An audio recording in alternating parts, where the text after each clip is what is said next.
Hi friends, welcome to my channel Darshini's kitchen. ఇవాల్టి మన recipe ఇంట్లోనే మన గార్లిక్ బ్రెడ్ని ఎలా తయారు చేసుకోవాలో చూద్దాం. ముందుగా దానికి కావాల్సిన ఇంగ్రీడియంట్స్ ఏంటో చూద్దామా. Bread, garlic paste, butter, oregano, chilli flakes and కొత్తిమీర. ఇప్పుడు ముందుగా మనం బ్రెడ్ స్లైసెస్ని కట్ చేసుకుందాం.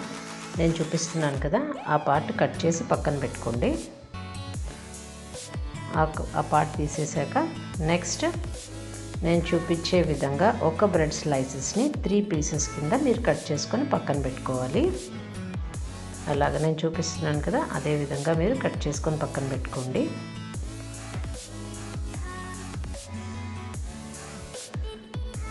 సో సేమ్ ఇలాగే చూసారు కదా, ఈ విధంగా కట్ చేసుకోండి. సో సేమ్ ఇలాగే నేను చూపించే విధంగా మిగతా బ్రెడ్ స్లైసెస్ని కూడా కట్ చేసుకొని ఇలా పక్కన పెట్టుకొని రెడీగా పెట్టుకోండి. ఇప్పుడు ఒక బౌల్ తీసుకుని ఆ బౌల్లోకి మనం 4 క్యూబ్స్ ఆఫ్ బటర్ యాడ్ చేస్తున్నాను. సో బటర్ వేసాక గార్లిక్ వేసుకుందాం. గార్లిక్ని పేస్ట్ చేసేసాను. సో ఆ గార్లిక్ పేస్ట్ వేసుకుంటున్నాను. సో మనం చేసేది గార్లిక్ బ్రెడ్ కాబట్టి కంపల్సరీగా గార్లిక్ అనేది ఎక్కువగా ఉండాలి. సో నెక్స్ట్ వచ్చేసి కొంచెం ఆరిగానో యాడ్ చేస్తున్నాను. సో నెక్స్ట్ వచ్చేసి చిల్లీ ఫ్లేక్స్ యాడ్ చేసుకుందాం. సో అలాగే ఫైనల్గా కొత్తిమీరని యాడ్ చేస్తున్నాను. సో ఇప్పుడు వీటన్నిటిని కూడా మనం బాగా మిక్స్ చేసుకోవాలి. మనం వేసిన butter, garlic, oregano, chilli flakes and కొత్తిమీర బాగా కలిసేలాగా మొత్తం మనం బాగా మిక్స్ చేసుకుని రెడీగా పక్కన పెట్టుకోవాలి. ఇలాగ మనం ప్రిపేర్ చేసుకుని పక్కన పెట్టుకోవాలి. నెక్స్ట్ ఇప్పుడు మనం కట్ చేసుకున్న బ్రెడ్ స్లైసెస్ ఉన్నాయి కదా, దానికి ఇప్పుడు మనం తయారు చేసిన ఆ గార్లిక్ బటర్ మిక్చర్ని మన బ్రెడ్ స్లైసెస్కి అప్లై చేసుకోవాలి. సో నేను ఒకటి అప్లై చేసి చూపిస్తాను. అదే విధంగా మీరు అన్నిటికీ కూడా అప్లై చేసుకొని రెడీగా చేసుకొని పక్కన పెట్టుకోవచ్చు.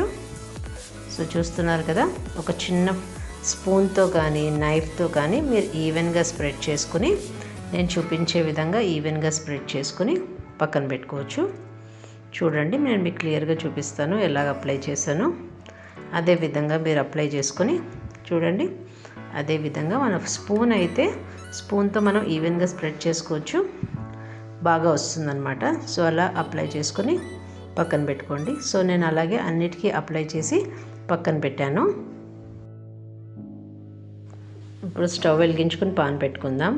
పాన్ కొంచెం హీట్ అయ్యాక అందులో కొంచెం బటర్ యాడ్ చేసుకుందాం. బటర్ని కొంచెం ఈవెన్గా స్ప్రెడ్ చేసుకుందాం పాన్కి. ఎందుకంటే మన గార్లిక్ బ్రెడ్ కుక్ అవ్వాలి కాబట్టి కొంచెం ఈవెన్గా స్ప్రెడ్ చేసుకుంటే ఎక్కువ స్లైసెస్ పెట్టుకొని మనం కుక్ చేసుకోవడానికి ఫాస్ట్గా ఉంటుందన్నమాట.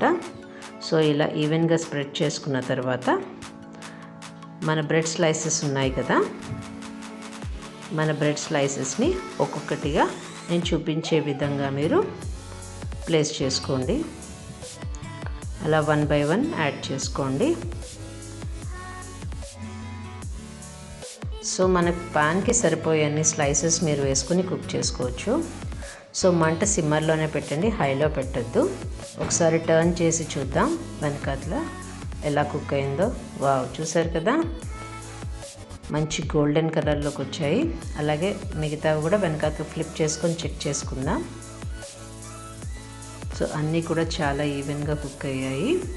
సో అలాగే వెనకాతలు కూడా మనకి ఈవెన్గా కుక్ అయ్యేలాగా మనం కుక్ చేసుకుందాం. చూసారు కదా అన్నీ ఎలా గోల్డెన్ కలర్లో కుక్ అయ్యాయో. ఇప్పుడు మనం వెనకాతలు కూడా అదే గోల్డెన్ కలర్ వచ్చేదాకా కుక్ చేసుకోవాలి.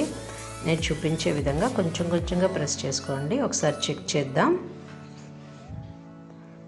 చూసారు కదా ఎంత బాగా కుక్ అయిందో, గోల్డెన్ కలర్ వచ్చింది చూసారా. అదేవిధంగా మిగతా స్లైసెస్ కూడా అదే విధంగా గోల్డెన్ కలర్లోకి వచ్చేదాకా కుక్ చేసుకుందాం.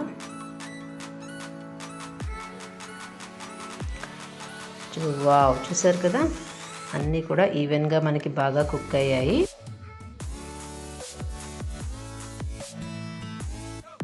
సో అలాగే మన మిగతా బ్రెడ్ స్లైసెస్ని కూడా నేను కుక్ చేసుకున్నాను. చూసారు కదా అన్ని గోల్డెన్ కలర్లో ఎంత బాగున్నాయో. So our garlic bread is ready to serve. So friends, ఈ వీడియో కనుక మీకు నచ్చినట్లయితే నా దర్శినీస్ కిచెన్ని please like, share and subscribe. Thank you.